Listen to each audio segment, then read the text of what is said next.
What's up everyone, welcome back to another video. So it's been a while. Rajasthan के आने के बाद this is the first vlog. So आज है हमारी बाइक की सर्विस, और जब मैं राजस्थान जा रहा था तभी सर्विस इंडिकेटर ऑन हो गया था, लेकिन सर्विसिंग ड्यू थी नहीं तब. Yes, we are going for the service now. ये जो सर्विस है this is going to be the 5th service, जो कि 24 मंथ्स में होती है. सो 2 ईयर कंप्लीट होने के बाद, सो बाइक को 2 इयर्स हो चुके हैं. ये रहेगी 5th service, which means it is going to be the second paid service. तो 3 सर्विस फ्री होती है और फिर ये दूसरी पेड सर्विस है. सो या लेट्स सी क्या क्या काम होता है. वैसे बाइक में तो कुछ हुआ है नहीं, क्योंकि 2 साल के हिसाब से भी किलोमीटर्स तो काफ़ी कम हुए हैं. अभी बाइक के हुए हैं 8,900 किलोमीटर्स. सो किलोमीटर्स वाइज तो इतने नहीं हुए हैं, बट टाइम ड्यूरेशन वाइज तो 2 इयर्स कंप्लीट हो गए. तो आई डोंट थिंक कुछ मेजर होना चाहिए बाइक में चेंज. जहाँ तक मुझे पता है स्प्रॉकेट वगैरह चेंज स्प्रॉकेट वो सब बहुत बाद में चेंज होता है. और ब्रेक पैड्स तो नए ही थे, हमने राजस्थान में ही पीछे के ब्रेक पैड्स तो चेंज किए थे, और आगे के ब्रेक पैड्स भी नए ही हैं. ज़्यादा से ज़्यादा ऑयल टॉपअप होगा, brake oil, but I don't think there is going to be much.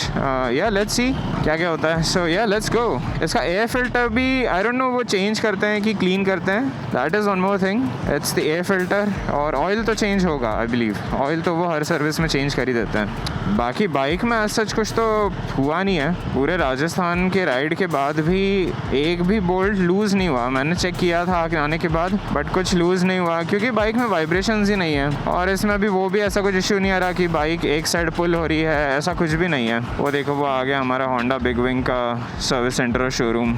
यहाँ से जाना है हमें राइट, तो यू टर्न लेना है. हाँ, इनका भी सिग्नल चालू ही है. Alright, here we are. Let's go to the service center. आज वीकडे है, so I hope आज ज़्यादा रश नहीं हो. यार NX खड़ी थी क्या अंदर? NX 200 दिखी मुझे, 500 तो नहीं दिखी. Let's see. चलो अब करवाते हैं बाइक की सर्विस, और फिर मैं आपको बताता हूँ क्या क्या चेंज हुआ. चलो फाइनली अपनी गाड़ी की सर्विस हो चुकी है.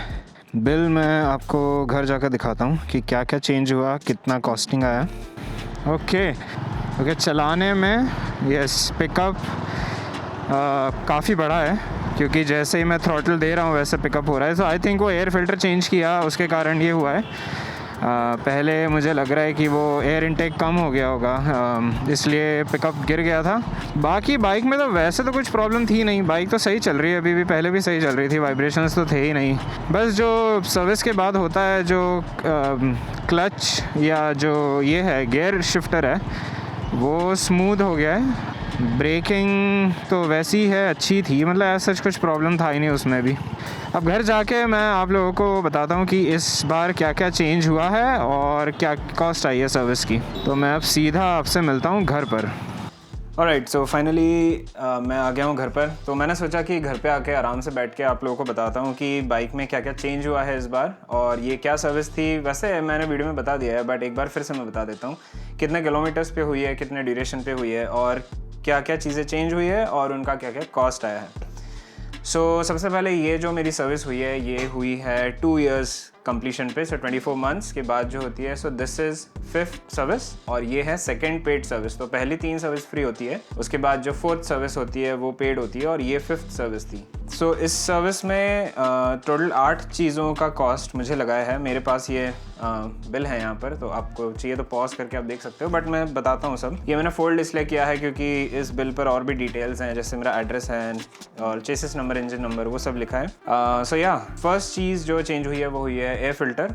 क्योंकि मैं जब राजस्थान राइड पे था तो ऑलमोस्ट 2000 किलोमीटर के बाद मुझे फील हो रहा था कि जो पिकअप है वो कम हो गया है.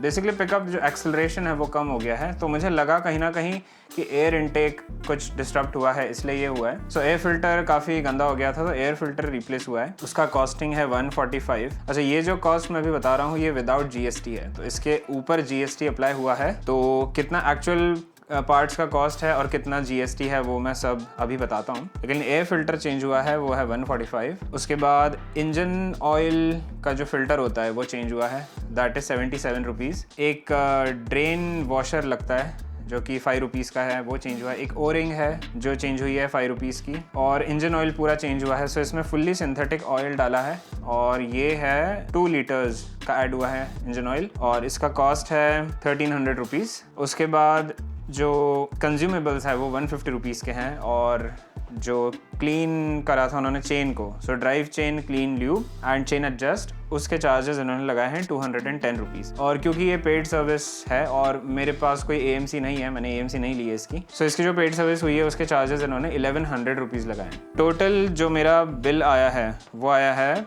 3530 रुपीज़, और इसमें एक्चुअल पार्ट्स का खर्चा है वो है 1807। जो टोटल लेबर फ़ी है वो है 1722.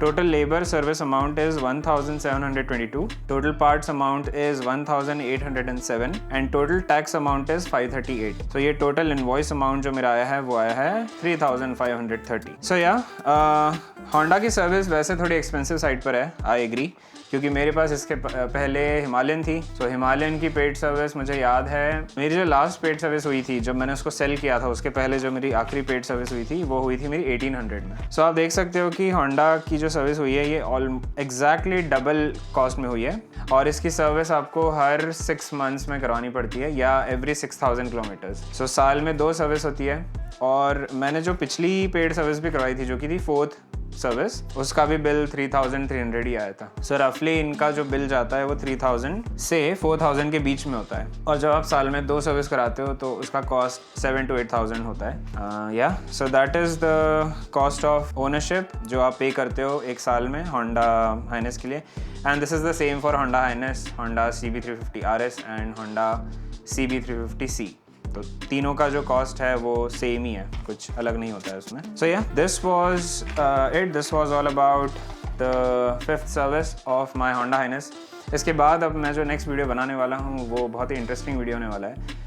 उसमें हम बात करने वाले हैं होंडा हाइनेस के लॉन्ग टर्म रिव्यू की। सो मुझे 2 साल हो गए हैं होंडा हाइनेस ओन करके, और इसमें मैंने काफ़ी लॉन्ग टूर्स किए हैं। तो मेरी बाइक जितनी भी अभी तक चली है वो पूरी, उसमें से लाइक 200 किलोमीटर हटा दो जो सिटी के होंगे, उसके अलावा जो 9000 किलोमीटर अभी तक चली है वो पूरी की पूरी टूर्स पर चली है, ट्रिप्स पर चली है। सो नेक्स्ट वीडियो में मैं pros and cons, long term ownership review, और जो भी प्लान कर रहे हैं हाइनेस लेने का, या इवन RS या CB350C लेने का, उनके लिए मैं एक वीडियो बनाने वाला हूँ। So if you haven't subscribed yet, please do subscribe to my channel, और आई होप ये वीडियो आपके लिए हेल्पफुल था, and I will see you in the next one. Till then take care, safe ride, bye.